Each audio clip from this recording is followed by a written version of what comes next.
Hi, I'm James A. Chow, and this is my final exam presentation, Fanta, Rations to Riches.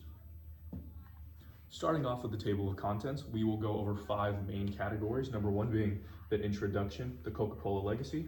Chapter 2 will be World War origins, Fanta's birth during World War II. Chapter 3 will be post-World War II evolution, the official beginning. Chapter 4 will be pricing and global strategy, diversity, and localization. And 5 will be financial performance, Coca-Cola's 2023 quarterly performance.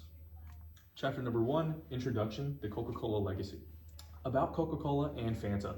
Welcome to the untold story of Fanta, born from the Coca-Cola legacy. Its iconic white and red calligraphy is known worldwide, along with some of its popular daughter companies, Vitamin Water, Sprite, and the beloved Nazi-created orange-flavored soda, Fanta. Chapter 2, World War origins, Fanta's birth during World War II. What was Coca-Cola doing during this time? Well, before the war, they were founded in 1986 and began as a syrup concentration distribution company. The foreign department was previously created but failed once a French bottling plant ended up getting consumers sick. Coca-Cola sponsored the 1928 Olympics, and they became a global icon known as the American soda.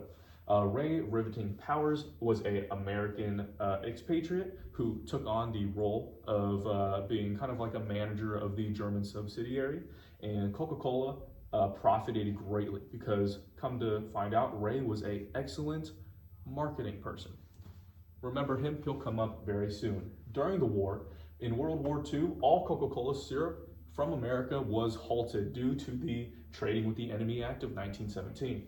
Ray Riveting Powers, as I said, was a great businessman, so he sold a lot of Coca-Cola, but failed to organize any legal documents or any just background necessary reports. A new man stepped up named Max Keith to take control of the German subsidiary and to profit off of the materials they had available, which was not the syrup. Drinks were made from leftover food scraps like fruit pulp and the byproduct of cheese, whey. Meet the visionary. This right here is Max Keith, a German-born man with an unwavering allegiance to Coca-Cola.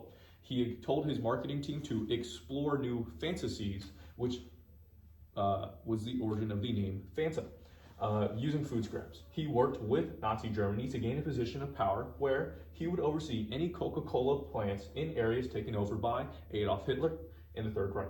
Fanta became the largest drink in Europe during his tenure. Chapter 3, Post-World War II Evolution, the official beginning. New beginnings. Directly after the war, Max Keith connected with Coca-Cola and officially debuted Fanta in Naples, Italy in 1955. Rather than keep the frankly unappetizing original recipe of food scraps, Coca-Cola opted for the refreshing citrus taste of orange. Over here, to cater all demographics, Fanta recreated other flavors such as green apple, grape, and strawberry. To embrace more change, they also ventured into the health-conscious diet and zero-sugar sodas. Chapter 4, Pricing and Global Strategy, Diversity, and Localization. Fanta's flexible approach. Fanta is available worldwide, and it accounts for local economic conditions and consumer power. In higher income areas, you have premium, fancier glass bottles, and in lower income regions, you still have affordable aluminum cans. Fanta is committed to accommodating region and global markets. Their global strategy focuses on standardization and localization. Fanta Orange remains a consistent worldwide product, but they also like to recognize the importance of appealing to different markets, such as Fanta Mint in China and Fanta Cream Soda in Australia.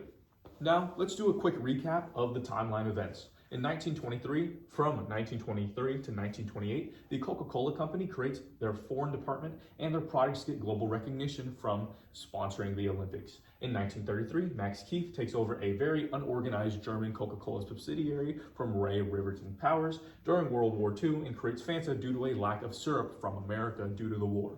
From 1933 to 1945, Nazi Germany is reigning supreme in Europe and creates a deal with Max Keith to allow him supplies and Coca-Cola plants from conquered areas. And finally, from 1955 to modern day, Fanta explodes in popularity after being first sold in Naples, Italy in 1955 and being globally produced by the Coca-Cola Company till this day.